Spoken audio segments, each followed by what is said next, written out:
I also want to associate myself with comments that Senator Cassidy made about the structure of the RRB and the fact that you have been prudent investors like other pension plans have been in the market and have generated a return through those investments that have really helped meet the obligations that you have to railroad retirees. And the chair and I give the chair more credit than me, have advocated that one of the potential solutions to Social Security solvency issues that we're seeing is to take the existing system and leave it as is with the employer and the employee contribution, but to additionally create a fund that could invest as the RRB does, and the earnings of that fund would come in to buttress the solvency of Social Security. And this is an idea that Senator Cassidy and I and Senator Hickenlooper and others have talked about. And I hope that we will explore that, and the RRB's history tells us that we would be wise to explore that. I wanted to ask this question and really just underline it about ways you could be even more effective. Your testimony was very positive about what you've done, but the fact that you were limited in using assets for administration creates some customer service problems. And we were speaking, Chairman, the other day in my office about the delay, for example, in resolving disability claims filed by railroad workers. Talk to me about the sort of average length that it takes to resolve a disability claim. Currently, it takes 470 days for somebody to get a determination on their disability. It's inexcusable. And that 470-day time period, which is outrageous for somebody who is experiencing a disability, that's driven by an inadequate workforce, insufficient workforce, and antiquated technology systems. Isn't that correct? Currently, the files that our folks have to work with come in as images.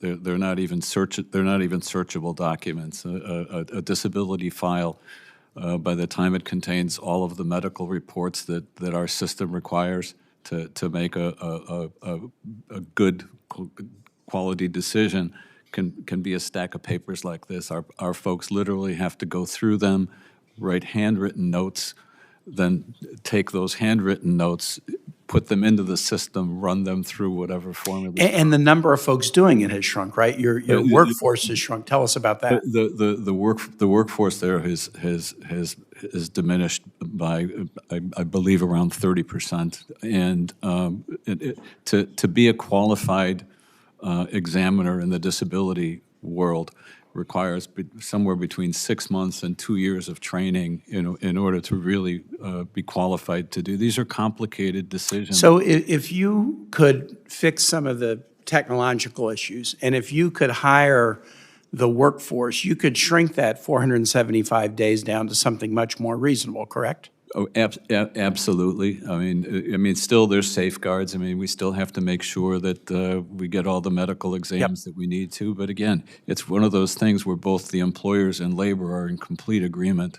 And you could do that if Congress allowed you to use your own money to hire more people and put better technology, correct? The beauty of the system is that we could do all that without even having to raise the tax rate to the employers, which is why the employers agree.